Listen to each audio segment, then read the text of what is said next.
Buenas tardes con todos. Mi nombre es Claudia Gabriela Palomino Valencia. Soy médico residente de segundo año de la especialidad de gastroenterología del Hospital Nacional Alberto Sabogal Sologure. En esta oportunidad voy a dar una telecapacitación acerca de la peritonitis bacteriana espontánea. A manera de objetivos, vamos a definir a qué llamamos peritonitis bacteriana espontánea, hablar de la patogenia, el diagnóstico, el tratamiento, a quién vamos a brindar profilaxis tanto primaria y secundaria y las conclusiones más importantes de esta patología. A manera de definición, vamos a definirla como una infección bacteriana espontánea de líquido acítico en ausencia de una infección intraabdominal tratable quirúrgicamente. En cuanto a la patogenia, la cirrosis hepática es un estado de inmunodeficiencia. Va a haber ciertos cambios como bajos niveles de complemento, una alteración en la quimiotaxis, una disminución en la actividad del sistema retículo endotelial, así como también una pobre función fagocítica de los neutrófilos y las células de Kupffer. Todos estos alteraciones van a favorecer la siembra bacteriana en el líquido acítico con una posterior sobreinfección. En cuanto al diagnóstico de una peritonitis bacteriana espontánea, es muy importante recordar que todo paciente con cirrosis hepática, independientemente de la causa del ingreso a emergencia, debe hacerse un estudio de líquido acítico. Principalmente este análisis del líquido acítico debe contener un recuento celular, el cultivo, una bioquímica, entre ello abarca la albúmina, las proteínas, la HDL, glucosa, el beca y cultivo, ADA, PAP y BLOC-C. ¿Y cómo vamos a diagnosticar esta enfermedad? Vamos a encontrar en un líquido acítico unos polimorfos nucleares mayor o igual a 250 metros cúbicos en el líquido acítico. Nosotros encontrando esta cantidad ya hacemos diagnóstico de una PBE.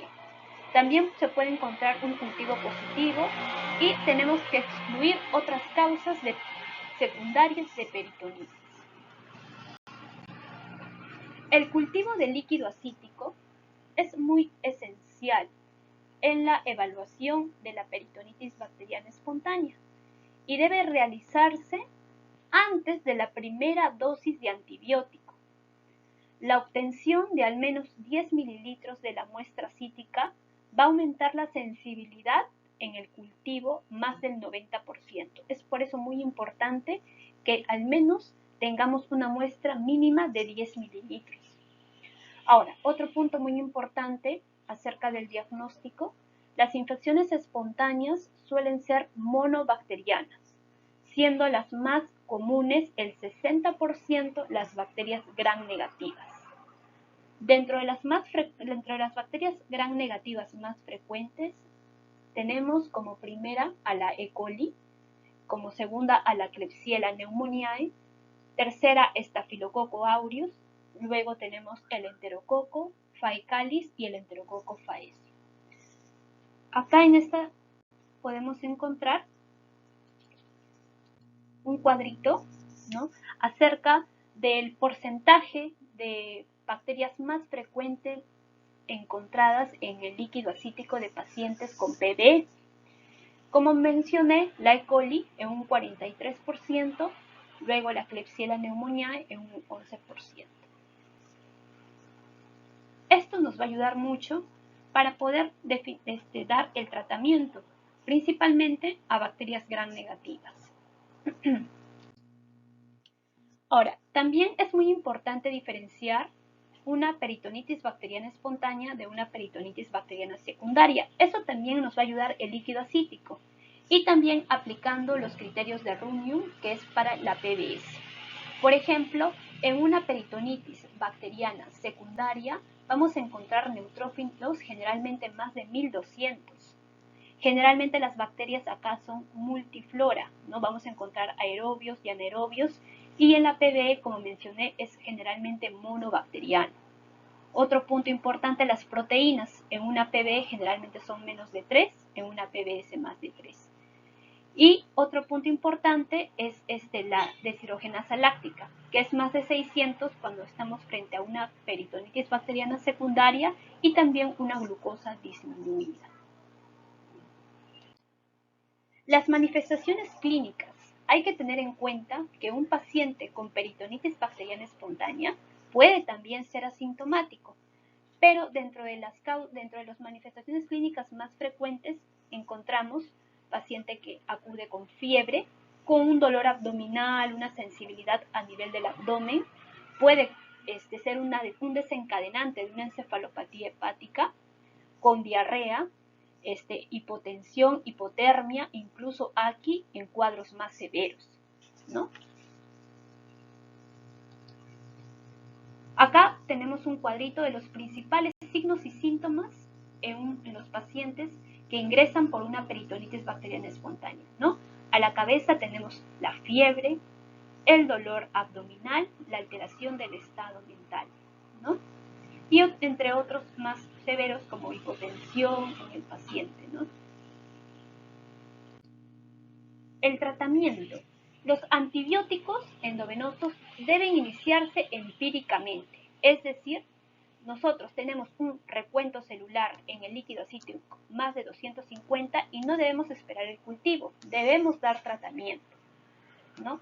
¿Qué tipo de tratamiento? A la cabeza, las cefalosporinas de tercera generación, ¿no? Estas muestran unas tasas de resolución del 90%.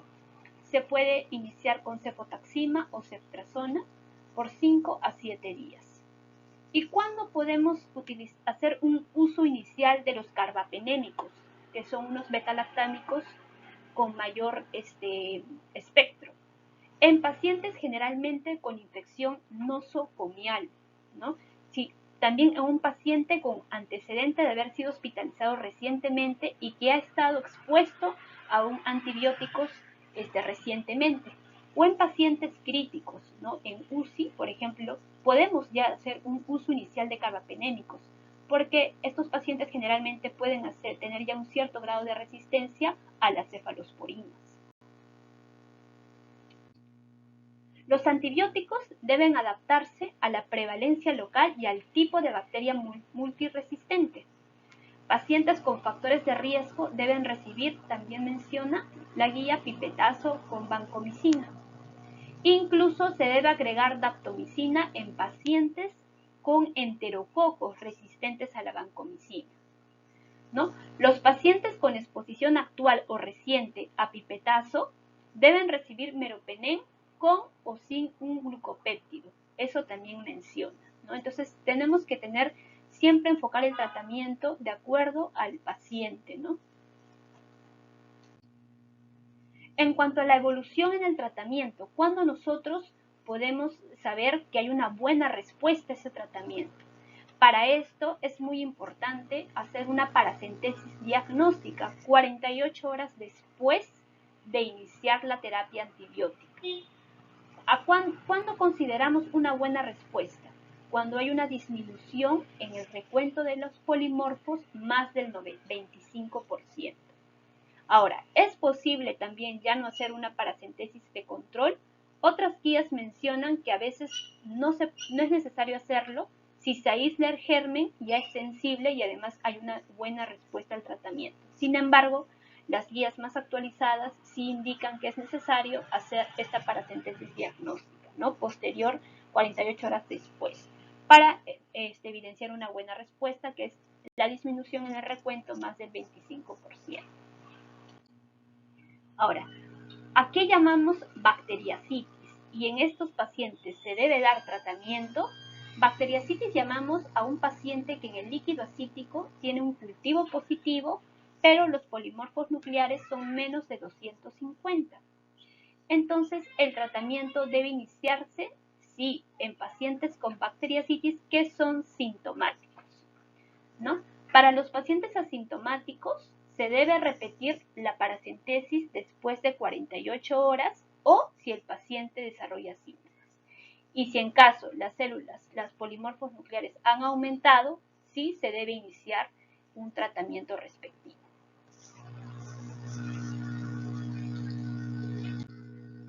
Ahora, tenemos que saber que generalmente los pacientes cirróticos utilizan betabloqueadores como profilaxis del sangrado por varices, ¿no? Entonces, en estos pacientes que ya de por sí utilizan sus betabloques, es necesario suspenderlos cuando está con una infección, con una peritonitis bacteriana espontánea, aunque un estudio había sugerido una asociación entre el uso de betabloques y una mayor mortalidad, con los estudios más recientes se correlaciona que no es necesario suspender estos betabloques, a menos que sí se presente cuadros de hipotensión con una PAN menos de 65 o que el paciente esté cursando con una falla renal. El uso de albúmina. ¿Cuándo nosotros debemos utilizar albúmina? Todo paciente con peritonitis bacteriana se debe iniciar albúmina. La dosis es a 1.5 gramos por kilo el día 1 y a 1 gramo por kilo el día 3. Y hay que recordar que la dosis máxima es de 100 gramos.